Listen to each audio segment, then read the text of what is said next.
here's Brody Brazil. I think we're all pretty familiar with the concept of a sports rivalry, as in like two teams with a little bit of background and they're both competing to try and get the same thing. Which makes it really interesting right now that maybe we've got two cities out here west lining up as sports rivals. They're both trying to get an expansion Major League Baseball franchise. I'm talking about Salt Lake City and I'm talking about Portland. And what I want to do first here is share with you some news coverage. This is KUTV Channel 2 in Salt Lake City and how they're viewing this emerging rivalry. Salt Lake City and the entire state of Utah have been in the hunt for a Major League Baseball team for a lot of years now. But there's another Western city vying for a team as well, and analysts say the competition is fierce. Isn't that what I just said? Oh, sorry. This is their story. Yeah, Lincoln Graves looks into which city has a better shot of luring Major League Baseball into that city. Which I don't know if we're going to get an answer here to that question, but let's dive in.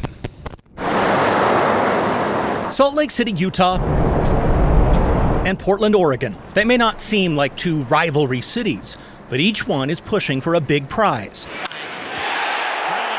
The future home of a Major League Baseball team. It would be cool, it would be young, it would be in a city that's emerging. I think, Portland's lined that up nicely. Salt Lake has proven to be a premier sports city, and I think people are starting to realize that. Each city has identified a potential place where their teams could play. Here in Portland, it's here. Say Willamette. Please say Willamette. Zidell Yards, right along the Willamette River. Yes. In between two of the city's iconic bridges. Sorry, I had a terrible time pronouncing that name on all of these videos, but look at that site. I don't know that I've seen video of that site in Portland where they want to build that stadium. Wow, it's flat, it's riverfront, it's between the two bridges. I think I got to check this out in person. The conceptual renderings are impressive. A glitzy new stadium with a likely retractable roof suitable for Oregon's rainy climate. Close to Portland's downtown, the site does present some access challenges. But it's right near a convergence point of mass transit options. Here in Salt Lake City, potential team leaders have chosen this site on the city's west side. Now owned by Rocky Mountain Power, the stadium would be part of a massive redevelopment project. These conceptual drawings are also impressive. The stadium would lie just west of downtown, only 1.5 miles from the Delta Center, where two of Utah's other major league sports franchises play. But big fancy drawings only get you so far. So true, by the way. Actually securing a team is harder, and Salt Lake City seems to be in the lead. I think Salt Lake City's got an edge on Portland right now, but Portland, I think, is catching up. John Canzano is a longtime sports journalist and radio host in Oregon. He admits that having an ownership group like the Larry H. Miller Company lined up gives Salt Lake City an advantage. But he sees Oregon closing the gap. Getting the political will lined up, getting the South Waterfront piece of property that Portland's got, $800 million in help with a stadium, those are big steps. And even if there's optimism in Utah, people are nervous. I don't think it's a sure thing. John Leone is the sports editor for the University of Utah's Daily Utah Chronicle. He says at the end of the day, it's a money game for Major League Baseball. Very true. There's a lot of truth bombs in this story.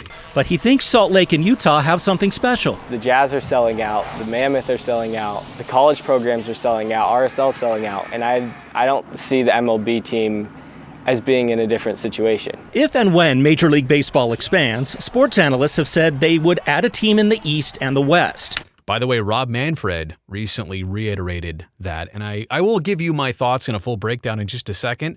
Adding a team in the East and West, though, is that necessary versus, end this rivalry? If Portland and Salt Lake City are the two best options, go with those two if Nashville or Raleigh are not ready.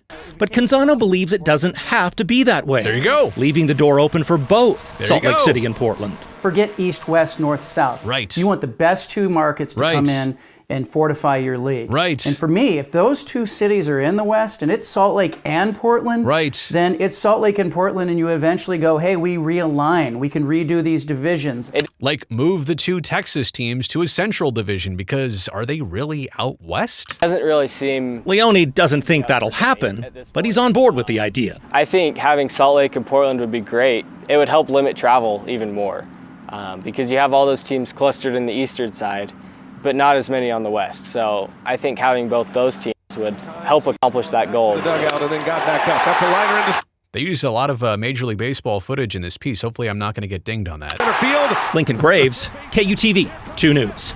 All right, let's now dive into some of my thoughts on all of this. And I'll begin by reminding you that expansion for Major League Baseball is definitely not their priority number 1A right now. They've got a collective bargaining agreement that expires after next season. None of that is worked out right now. There's not a lot of hope or expectation that progress will even be made in the next 12 months. So let's say in 13 months, will an MLB lockout officially begin?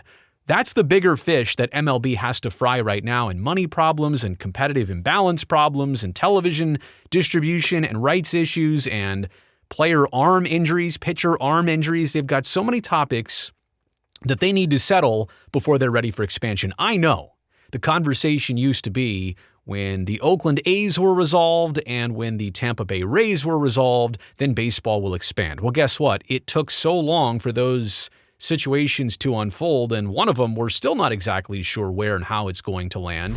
But now we've run into a different problem, a different issue, and that's the baseball potential work stoppage. So let me just state everything here kind of takes a backseat to that getting figured out first. Okay, now that we've got that established, look, I love the Portland site. I love the Portland idea. The state of Oregon has now re-implemented their jock tax of $800 million of, I say public contribution, it's a jock tax though. So what would happen here is that team employees and players of this Portland baseball team, they would be charged an income tax, and that income tax, not an additional income tax, the existing one would go right back into funding this stadium in Portland. So Portland and the Diamond Project, they're pretty much well orchestrated. $800 million coming from the state of Oregon as part of help to build this project. Now, we also understand that there are some investors, and they haven't been as forthright with who exactly is behind the investments and who would own this team and how exactly that would go. But it's a little bit different in Salt Lake City. You've got the Larry H. Miller Group, the former owners of the Utah Jazz. They're behind the Salt Lake City push. The state of Utah, about a year and a half ago, they approved $900 million of public funding towards a baseball stadium if a major league team comes to Utah. So you've got, between these two cities, a little bit of different situations, and I do agree with the coverage in that piece. Salt Lake City just may have been at this, not longer, but they may have gotten ahead a little bit quicker.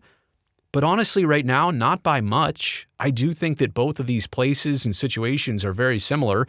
The riverfront in Portland along the Willamette River is amazing. The idea of where it would sit in Salt Lake, it's convenient, like between the airport and downtown. It's a very convenient location. They've got the land.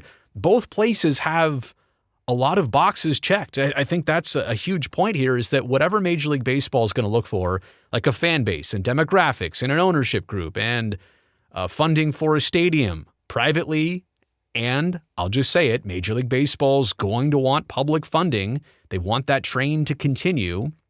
But both of those places check a lot of those boxes. I just think, though, that as much as we can build this up as competition and a rivalry and how these two cities are going to start to view each other, and look, this is just the very start of it.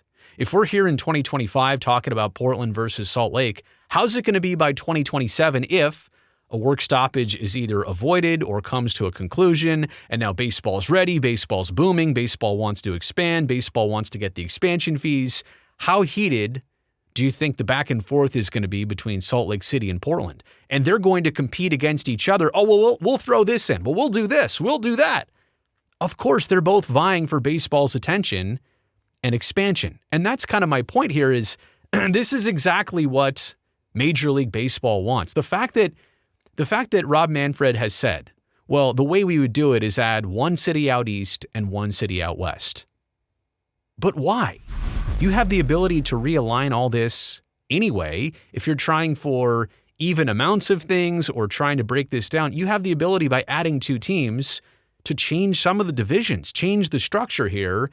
It really should not be a problem. Are you talking about the need for simply more Eastern time zone game start times or West Coast Pacific time zone game starts? Like, it doesn't make sense why you wouldn't just go with the best two cities. Like, if Portland and Salt Lake are lined up and ready to go as much as they look like even here right now, and Raleigh and Nashville never get their act together fully or they don't come forward with a group, like this, or Orlando's not in the mix, or even Montreal. I'll throw their name back in the conversation. If none of these other places out east can get it together like Portland and Salt Lake, why would you exclude one of these just because you feel like you have to go out east? Again, take the Texas teams and put them in the AL Central.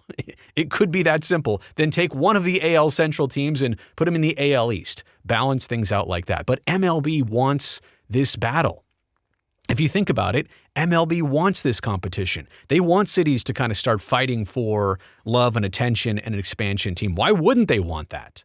They're going to strike a better deal. They're going to strike a bigger expansion fee. They're going to get more bang for their buck the longer they say, well, of course, we can only have one Western city. And oh, by the way, Rob Manfred recently did an interview with Sportsnet up in Canada, and he said he wouldn't rule out doing another Canadian team in Major League Baseball. The question was posed for Vancouver, but now a lot of people are wondering, why couldn't it be Montreal all over again? So just understand that when every city throws their name into the hat, unless they are totally out of line and have zero consideration, baseball's going to put everybody with a name in the hat, right? They want everybody in there because they want the biggest competition. They want the biggest battle and fight over this. They want this rivalry to squeeze as much juice out of the orange as they can possibly get.